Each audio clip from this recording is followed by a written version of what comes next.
Actor और singer Diljit Dosanjh और उनकी अपकमिंग पंजाबी फिल्म सरदार जी 3 का विरोध तेज होता जा रहा है। दिलजीत पर मीका सिंह का गुस्सा फूट पड़ा है। उन्होंने इंस्टाग्राम पर दिलजीत दोसांझ को फेक सिंगर बता दिया है। फिल्म में पाकिस्तानी एक्ट्रेस पर दरअसल विवाद गहरा रहा है। फिल्म में हानिया आमिर को लेकर विवाद है। इसकी वजह से फिल्म में पाकिस्तानी कलाकार हानिया आमिर को शामिल क्यों किया गया और अब ये फिल्म को प्रमोट क्यों कर रहे हैं दिलजीत दोसांझ, इसको लेकर के विवाद गहरा रहा है। आमिर ने, आपको याद होगा, ऑपरेशन सिंदूर के वक्त इसे शर्मनाक बताया था। भारतीय सेना के लिए अपमानजनक शब्द का इस्तेमाल किया था इसी एक्ट्रेस ने जिसकी ये फिल्म आ रही है। और अब ये देखिए मीका सिंह ने क्या कमेंट किया। हालांकि दिलजीत का नाम उनके इस पूरे पोस्ट में कहीं नहीं है। और सिंगर बी प्राक ने भी दिलजीत पर निशाना साधा है और लिखा है कि कई आर्टिस्ट अपना जमीर बेच चुके हैं। तो एक तरफ मीका सिंह और साथ ही साथ बी प्राक, दोनों के निशाने पर हैं दिलजीत दोसांझ। जमीर बेच चुके हैं ये कह रहे हैं बी प्राक। फेक सिंगर बता रहे हैं मीका सिंह। कह रहे हैं कि आप आर्टिस्ट बाद में हैं, आप पहले इस देश के नागरिक हैं, देश पहले आना चाहिए, बाकी सब कुछ बाद में। फेक सिंगर ये कह रहे हैं मीका सिंह। तो जमीर बेच चुके हैं कुछ कलाकार, यहां पर कुछ आर्टिस्ट जिन्होंने अपना जमीर बेच दिया है, ये बी प्राक कह रहे हैं। और सिर्फ इतना ही नहीं, कई सारे यूजर्स भी लगातार दिलजीत दोसांझ पर निशाना साध रहे हैं। वो लिख रहे हैं कि आपने जब तेरे रुख से देश को पीछे धकेल दिया। खुदा ने जब तराशा होगा वो असरार देखूं निगाहों में। चलिए हमारे साथ इस खबर पर मुंबई से हमारे सहयोगी अंकुर त्यागी इस वक्त जुड़ रहे हैं। अंकुर, फेडरेशन की तरफ से भी यह कहा जा रहा है कि इस फिल्म का बहिष्कार होना चाहिए, बायकॉट होना चाहिए, जबकि दिलजीत कह रहे हैं कि फिल्म तो भारत में रिलीज नहीं हो रही है, ओवरसीज में हो रही है। देखिए, इसमें घटनाक्रम बहुत तेजी से बदल रहा है। मैं अभी थोड़ी देर पहले का घटनाक्रम आपको बता देता हूं, जो एड ऑन अपने दर्शकों की जानकारी के लिए, कि दिलजीत दोसांझ की जो मैनेजर है सोनल सिंह, उन्होंने बकायदा एक सोशल मीडिया पोस्ट एक लंबा चौड़ा डाला है जिसमें उन्होंने जस्टिफाई करने वाली अपनी तमाम बातें रखी हैं। उन्होंने कहा है कि दिलजीत को बार बार अपनी जो भारतीयता है और भारत के प्रति प्रेम को साबित करना पड़ता है।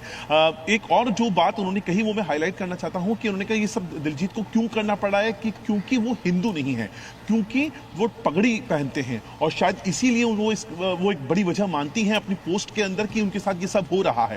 लेकिन थोड़ा सा हमें पीछे चलना पड़ेगा। जो पाकिस्तानी जो कलाकारों के ऊपर बैन वाली जो बात हो रही है वो आज नई नहीं है। साल 2019 में जब से पुलवामा का जब अटैक हुआ था तब से हम देख रहे हैं ये बैन कंटिन्यू है। उससे पहले हमने उरी में देखा था, लेकिन तब 2019 के पुलवामा अटैक के बाद ये बहुत सीरियसली इस चीज को इंप्लीमेंट किया जा रहा है। और कोई भी सिर्फ ऐसा नहीं कि यहाँ पर काम नहीं देना है, बल्कि बाहर जाकर आप उनको काम दें और यहाँ रिलीज कर दें, ये भी सिस्टम पूरी तरह से बंद कर दिया गया था। और ये नियम लगातार जारी है, चाहे वो रीजनल सिनेमा हो, चाहे वो हिंदी बॉलीवुड इंडस्ट्री हो, कोई भी हो।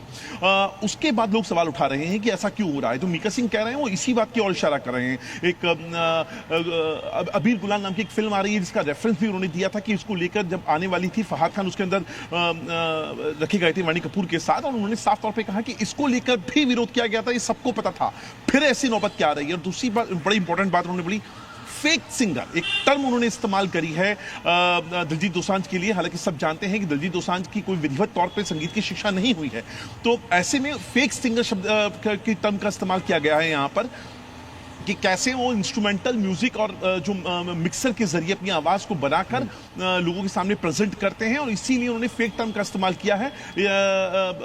जो मीका सिंह की पोस्ट देखकर हमें लगता है, उन्होंने साफ तौर पे कहा है आप यहाँ पर भारत में आते हैं, 10 शो करते हैं, आपके हजारों जो फैंस हैं वो कई महंगी महंगी टिकट्स लेते हैं, और अब जब ये स्थिति आ जाती है तो अपने आप को अकेला पाते हैं। तो बेहद अग्रेसिव होकर इंडस्ट्री के अलग अलग लोग उनके पर अटैक कर रहे हैं। बी प्राक तो ये भी लिख रहे हैं कि कुछ कलाकारों ने अपना जमीर बेच दिया है। देखिए, बी प्राक ने ये पोस्ट कल सोशल मीडिया पे अपनी डाली थी। उन्होंने साफ तौर पे कहा, और ये जाहिर तौर पे जो रेफरेंस हम मान के चल रहे हैं कि जो रेफरेंस आ रहा है ये इसी संदर्भ में है, क्योंकि अभी हाल ही में ये कंट्रोवर्सी पूरी हुई है। लगातार सवाल इस बात को लेकर किया जा रहा है कि जब पहले से ही दिशा निर्देश है, अब आप ये कह रहे हैं कि हमने फरवरी में शूट करी और ये अप्रैल में हो रहा है पहलगाम का हमला और ऑपरेशन सिंदूर। तो सवाल आपसे ये किया जा रहा है कि ये तो 2019 से बैन है, आपको पता नहीं है, आप इंडस्ट्री में हैं, आप अपने आप को ग्लोबल स्टार बता रहे हैं। शायद अंकुर गुस्सा इस बात को लेकर भी, गुस्सा इस बात को भी लेकर ज्यादा है क्योंकि ये वही एक्ट्रेस है जिन्होंने ऑपरेशन सिंदूर को शर्मनाक और कायरतापूर्ण कार्रवाई कहा था। ये वही एक्ट्रेस हानिया आमिर। नहीं, इसमें दो पहलू हैं। सिर्फ गुस्सा इस बात को लेके नहीं है कि हानिया आमिर ने भारत के खिलाफ, भारत की फौज के खिलाफ गलत शब्दों का इस्तेमाल किया, पूरे ऑपरेशन को ही एक फेक बता दिया, जो इनोसेंट महिलाएं और बच्चों को लेके कहा। गुस्सा इस बात को लेकर भी है कि जब हानिया आमिर इस पे पोस्ट कर रही थी तब यही दिलजीत दोसांझ चुप्पी साधे हुए थे। ना उनके पास पहलगाम पे बोलने के लिए कोई एक शब्द थे, ना उनके पास ऑपरेशन सिंदूर को लेकर कहने के लिए एक शब्द थे। तो यहां पर जो सवाल उठ रहा है, इंटेंशंस के ऊपर सवाल हो रहे हैं। आपके वर्ड्स पर आपने इतनी बड़ी पोस्ट डाल दी, आपके वर्ड्स को कोई नहीं देख रहा है, आपकी इंटेंशंस, आपसे एक्शन को देखकर लोगों का ये रिएक्शन सामने आ रहा है। चलिए, बहुत बहुत शुक्रिया अंकुर हमारे साथ जुड़ने के लिए।